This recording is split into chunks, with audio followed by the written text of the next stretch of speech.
हरियाणा की सियासत में पहले डिनर डिप्लोमेसी को लेकर तमाम सवालात खड़े थे। इस बीच अभय चौटाला को जो धमकी मिली उसके बाद सरकार कहीं ना कहीं सवालों के कटघरे में है।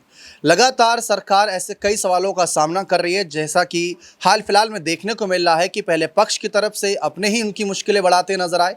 अब विपक्ष एकजुट होकर कहीं ना कहीं नायब सैनी सरकार के पीछे हाथ धोकर पड़ चुका है। हाल ही में अभय चौटाला को जो धमकी मिली उस घटनाक्रम पर अगर हम पूरी नजर दौड़ाएं तो पाएंगे कानून व्यवस्था को लेकर और साथ ही साथ कुछ और मुद्दों को लेकर विपक्ष हावी हो गया है। और ये अच्छे संकेत नहीं है सरकार के लिए। सरकार भले ही इन पर कठोर फैसले ले, लेकिन इन मुद्दों के सहारे विपक्ष की एकजुटता साफ नजर आ रही है। चाहे अभय चौटाला हो, चाहे दिग्विजय चौटाला हो, या फिर रणदीप सुरजेवाला की बात करें, हर कोई इस मामले पर अपनी अपनी बात रख रहा है। हम यहाँ पर सीधा इस मामले में खबर की तरफ आपको लेकर चलेंगे कि आखिर क्या यहाँ पर पूरी जानकारी है।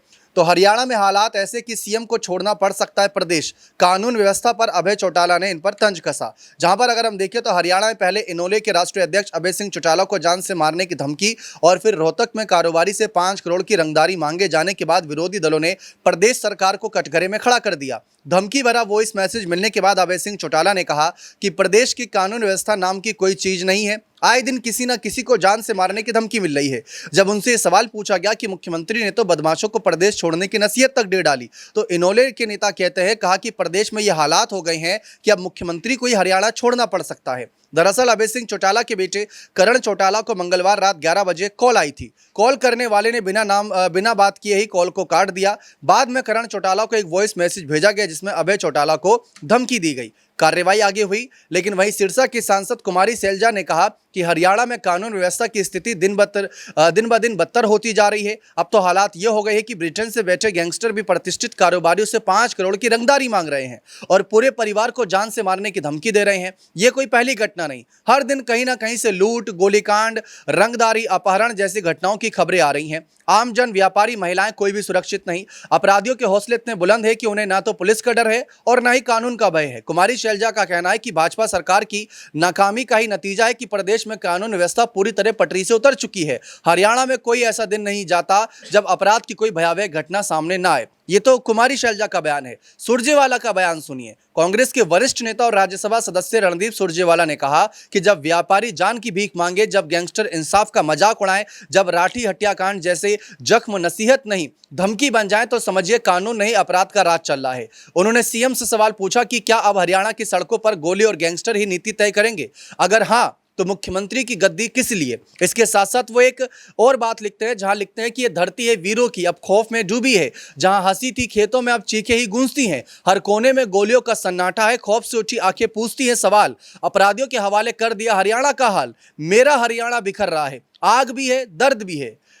गुरुद्वारे वाली गली में गोली चलाने की धमकी, 5 करोड़ नहीं दिए तो राठी जैसा अंजाम होगा। विदेश से व्हाट्सएप पर मैसेज गैंग यूके से चला रहे हैं और हरियाणा में दहशत का कारोबार बेरोकटोक यहां पर जारी है। तो इस तरीके से विपक्ष के कई नेताओं ने इस मामले पर नायब सैनी सरकार को घेरा है। अब आप देख लीजिए, आपके सामने सारे बयान हैं। इन विपक्ष की एकजुटता का संदेश नायब सैनी सरकार के लिए बड़े खतरे की घंटी साबित हो सकता है। इसी मामले पर हमने जब ज़्यादा जानकारी अपने सहयोगी से ली दिनेश सर से, तो देखिए उनका क्या जवाब आता है। देखिए, हरियाणा में बिगड़ती कानून व्यवस्था वाकई चिंताजनक विषय है, क्योंकि हरियाणा को एक शांति प्रिय प्रदेश माना जाता है, तरक्की का प्रदेश माना जाता है, विकास का प्रदेश माना जाता है, किसान कमेरे खिलाड़ियों का प्रदेश माना जाता है। लेकिन जिस तरीके से जो अपराध लगातार बढ़ रहा है, इस अपराध ने न सिर्फ राज्य सरकार की नींद उड़ा दी है, बल्कि आम लोगों में भी कहीं ना कहीं ये भय का माहौल है कि आने वाले वक्त में उनके साथ कोई भी घटना घटित हो सकती है, जब अभय सिंह चौटाला या अन्य बड़े बड़े राजनेताओं को इस तरीके की धमकियां मिल रही हैं। बता दें आपको कि अभय सिंह चौटाला ने कहा कि जिस वक्त हरियाणा में विधानसभा का चुनाव हो रहा था, मैं हरियाणा परिवर्तन यात्रा कर रहा था, उस दौरान भी मुझे जींद जिले में मौजूदगी के वक्त ऐसी धमकियां आई थी, जिसके बाद मैंने सरकार से शिकायत की और उसके बाद मेरी सुरक्षा में बढ़ोतरी की गई। लेकिन 3 महीने पहले उनकी सुरक्षा को वापस ले लिया गया था। अब सीधे तौर पर अभय सिंह चौटाला के बेटे करण चौटाला और अर्जुन चौटाला सरकार से सवाल पूछते हुए नजर आ रहे हैं। उनकी तरफ से कहना है कि यदि राज्य सरकार अभय सिंह चौटाला को सुरक्षा प्रदान नहीं कर सकती है, तो फिर उन्हें इत्लाह करे क्योंकि वे निजी लेवल पर अपनी सुरक्षा का पुख्ता इंतजाम करेंगे। जाहिर तौर पर यहाँ पर अर्जुन चौटाला जो कि रानिया के विधायक हैं, उन्होंने सीधे तौर पर कहा है कि अभय सिंह चौटाला आम लोगों की आवाज़ उठा रहे हैं, गरीब किसान मजदूर की आवाज़ को उठा रहे हैं और ये कहीं ना कहीं कुछ लोगों को रास नहीं आ रहा है, जिसको लेकर वो अपराधियों के निशाने पर हैं। हरियाणा में कानून व्यवस्था बिगड़ चुकी है। अभय सिंह चौटाला ने सीधे तौर पर कहा है कि एक तरफ मुख्यमंत्री ये कहते हुए नजर आते थे कि अपराधी या तो अपराध छोड़ दें या फिर हरियाणा छोड़ दे, तो इस पर अभय चौटाला कहते हैं कि मुख्यमंत्री को ही हरियाणा छोड़ना पड़ेगा। उनके नेतृत्व में, उनकी सरकार में अपराधी हरियाणा में लगातार बढ़ते जा रहे हैं और लगातार इस तरीके की धमकियां मिल रही हैं। अभय सिंह चौटाला आगे बढ़ते हुए कहते हैं कि भाई ये जो सरकार बनी है ये उस आधार पर बनी थी कि लोगों ने इन पर विश्वास जताया, लेकिन ये पूरी तरीके से आम लोगों का विश्वास जो है वो खो चुके हैं।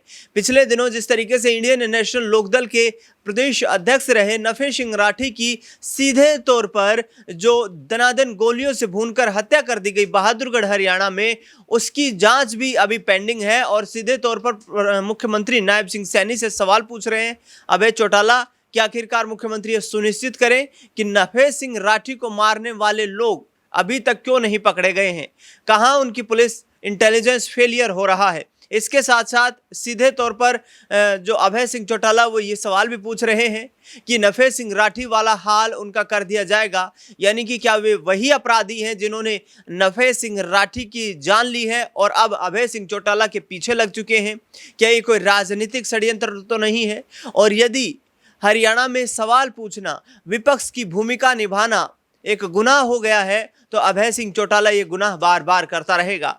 यानी कि सीधे तौर पर अभय सिंह चौटाला की तरफ से कहा जा रहा है कि वे डरने वाले इस तरीके की धमकियों से नहीं है, लेकिन ये जाहिर तौर पर प्रतीत हो रहा है कि हरियाणा सरकार की जो कानून व्यवस्था है, जो पुलिस प्रशासन पर पकड़ है, वो कमजोर हो चुकी है, जिसको लेकर आज नशा बढ़ रहा है, अपराध चरम सीमा पर पहुंचता जा रहा है और बड़े बड़े राजनेता आज अपराधियों के निशाने पर नजर आ रहे हैं। देखा आप सभी ने किस तरीके से हरियाणा में जो हालात इस समय बन गए हैं और उससे नायब सैनी की कुर्सी पर कितना खतरा है अभय सिंह चौटाला मामले पर। और इस मामले पर दिग्विजय चौटाला का भी एक बयान सामने आया, वह भी मैं आपको दिखाना चाहता हूं, जहां पर उन्होंने अपनी बात रखी और उन्होंने कुछ और बातें भी इसके साथ साथ उठाई। हाल ही में यह जानकारी आई कि जननायक जनता पार्टी के युवा प्रदेश अध्यक्ष दिग्विजय चौटाला जिंद में पहुंचे और युवाओं को पार्टी के साथ जोड़ने के लिए आवाज बुलंद करी। इसके बाद पत्रकारों से बातचीत में बीजेपी और कांग्रेस पर जमकर बरसे। उन्होंने कहा कि आज हरियाणा में नशा व अपराध दिन प्रतिदिन बढ़ता जा रहा है, मुख्यमंत्री हाथ पर हाथ धरे बैठे हैं,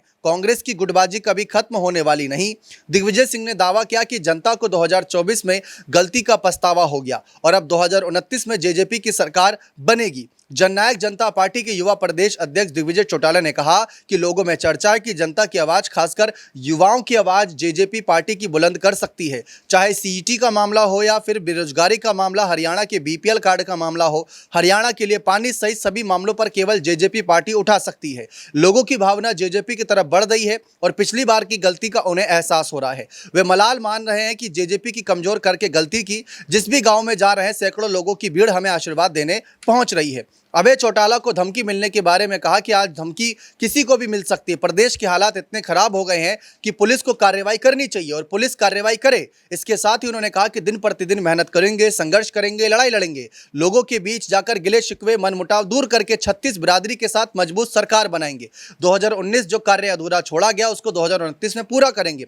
कांग्रेस पर तंज कसते हुए कहा कि सारे फुटबॉल की तरह लड़ने वाले एक आदमी पर कैसे सहमत हो सकते हैं, ये काल्पनिक बात है, मुझे नहीं लगता ये पूरा कर पाएंगे। इन लोगों में एक दूसरे के प्रति विरोध और नाराजगी इतनी ज्यादा है कि ये लोग एक हो ही नहीं सकते। तो इस तरीके से अभय चौटाला वाले मामले पर सबके बयान सामने आए, लेकिन सबके बयान सरकार के खिलाफ। सरकार बनाने को लेकर दिग्विजय चौटाला अपनी बातें रख रहे हैं, अपनी पुरानी गलतियों को मान रहे हैं। तो ये साफ है कि प्रदेश में एक नए हालात बन रहे हैं। अब देखते हैं ये हालात किस ओर जाते हैं। बने रहे चैनल के साथ, बहुत बहुत शुक्रिया।